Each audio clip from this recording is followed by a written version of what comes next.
You know, the strength of a church is seen in the weakness that it can contain. Did you know that? Oh.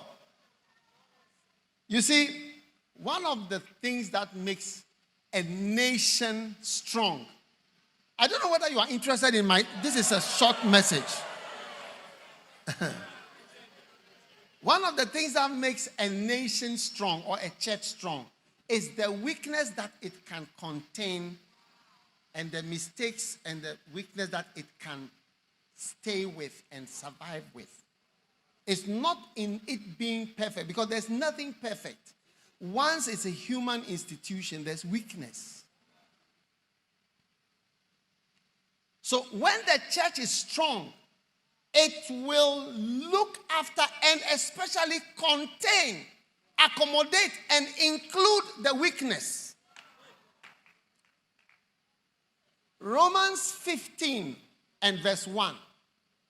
It says, we that are strong ought to bear the infirmities of the weak. When you are strong, your strength is used to include the weak and accommodate them and not to kill them.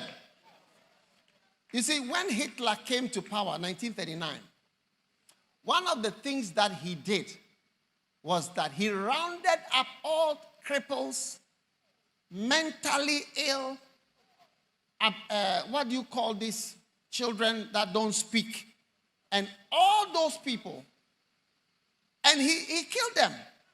In fact, he signed it himself. And what happened that in Germany, when people found out, you see, some of the soldiers who had fought in the First World War were now affected. So there's a lot of unstable people moving, this type, different things. He got them all and killed them, but that was the order he signed. Now, after he eliminated them, they were people's relatives. So what happened was that people reacted to it. And he was surprised. He thought he was even helping, but people reacted and said, no, why would you kill our brother? Just because he's got a whatever, mental this or this child, why do you kill them?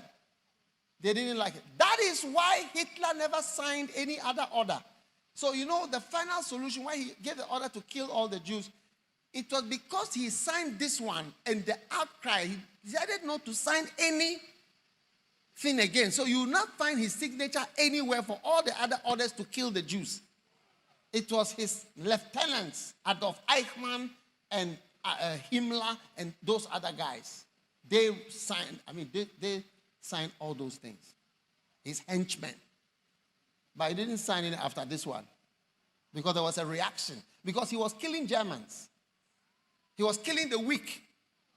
You know, the stronger a nation is, the more it can accommodate. It will accommodate lepers. It will accommodate cripples. It will accommodate blind. It will accommodate mental illness. All those people. I know some people who have moved they had children with difficulties.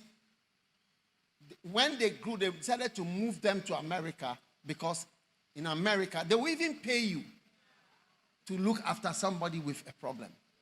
Yeah. But here, you know, even those that are okay, it's not easy for them. So is it because America is a great nation, is stronger than we are, at least financially. Is it not true? I don't know whether I'm in the right church. Should I go to China? I'm going to China to preach. I've never been to China. What I'm saying is that in the same way, a church is strong when it's able to accommodate all its problems and its issues and its weakness.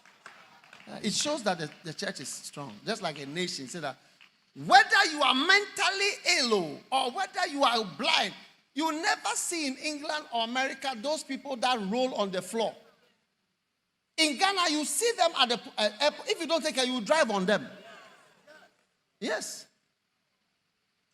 I saw some Congolese, those people with that They drive on the floor.